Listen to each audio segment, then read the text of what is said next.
Well, as the US attempts to broker a peace deal between Russia and Ukraine, another democracy with a large authoritarian neighbour is watching those negotiations closely.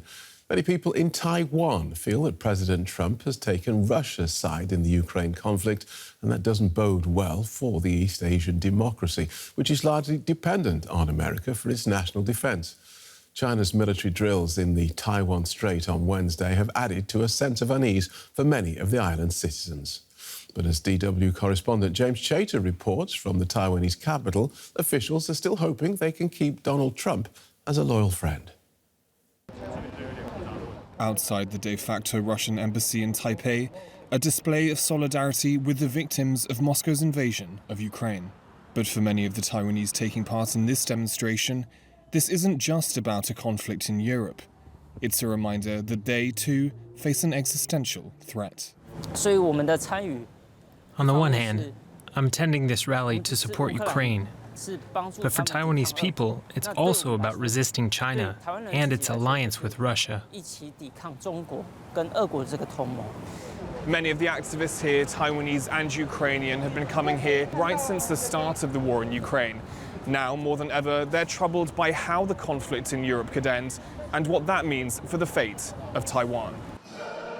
US military backing of Taiwan is considered essential in fending off a possible attack by Beijing, which sees the self-ruled democracy as its own territory. That's why US President Donald Trump's move toward Moscow, even accusing Kyiv of starting the war with Russia, has rattled many here. Taiwan and Ukraine both face great powers that don't recognize our sovereignty. But if Trump can abandon Ukraine for his own interests, then couldn't he abandon Taiwan too? Taiwan is taking steps to smooth potential bumps in its relations with Trump. Taiwan's President Lai Ching-te this month pledged to increase defense spending to 3% of GDP. He also promised more talks with Washington on Taiwan's world-leading semiconductor industry, something Trump has repeatedly claimed, incorrectly, that Taiwan stole from the US. You know, they took the business away. Taiwan took our chip business away. Wang Dingyu, chair of Taiwan's Foreign Affairs and National Defense Committee, was in Washington for Trump's inauguration. Wang says the US president's policy toward Europe has caused concern in Taiwan, but that the full impact is still unclear. Of course, we need to monitor it. We need to realize our best friend, how they deal with international crisis. Taiwan, we need to put Taiwan in a reliable partner position. When you look at the next 4 years and the relationship with the US administration, what are some of the things that keep you up at night? Trust between allies. Anything weaken this kind of trust will meet the interest of autocracy China, Beijing. People in Taiwan have weathered complex global forces for decades. But in the new world order ushered in by Trump, Taiwan will be challenged to find its footing once again.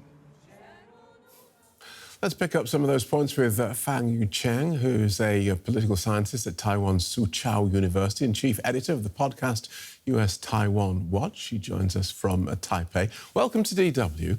Let's start with a question we heard in our report. If Trump can abandon Ukraine, then couldn't he abandon Taiwan too? Well, I would not say that Mr. Trump abandon Ukraine because everything under his policy is transactional. So he wants to make a deal with Russians, with the Europe, and with Ukraine as well. So everything becomes transactional. So there's no words like alliance or democracy in the past framework. So we have to adjust to this new framework. So I would not say that the American will abandon anyone, especially Taiwan, because Taiwan is a long-term friend of the U.S. and also there's a highly interdependence of the economy. We are the trade partner of each other. So I think there's a lot of new policies under the new administration. So everyone must to take a new approach on making the connection with the U.S. OK, so let's explore that then.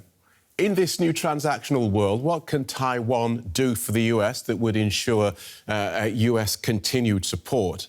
And also on the idea of Taiwan being a trade partner, all we've seen with Mexico and with Canada and even with the European Union, that counts for nothing. So let's start with what you can do for the US. Well, first of all, the U.S. wants every country to pay more for the military capability. So firstly, Taiwan must invest more on the military capability and military spending. That is for sure. And that is also one of the most important Taiwan's national interests. So firstly, Taiwan should explore more possibility of the cooperation with the U.S. and also to expand more arms sales and other military cooperation items with the U.S., which the two countries are already done a lot in the past few years. So I think we have a very good base for deepen the ties between the U.S. and Taiwan. And secondly, for the economy, Mr. Trump is very often to use so-called tariff on other countries, and most of the times he uses the tariffs for different purposes.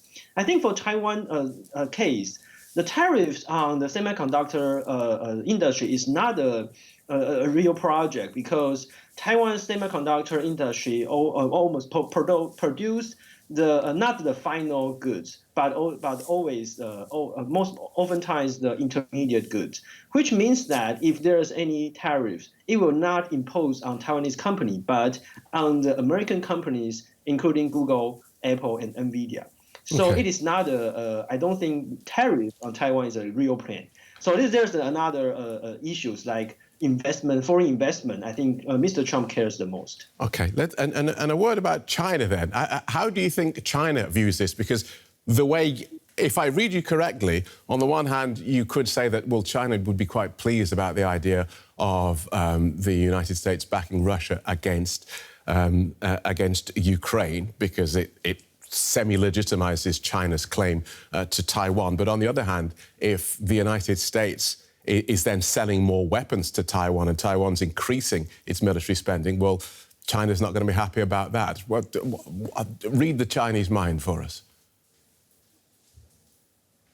I think most of times China is still very uncertain about the Trump administration. Everything is uncertain.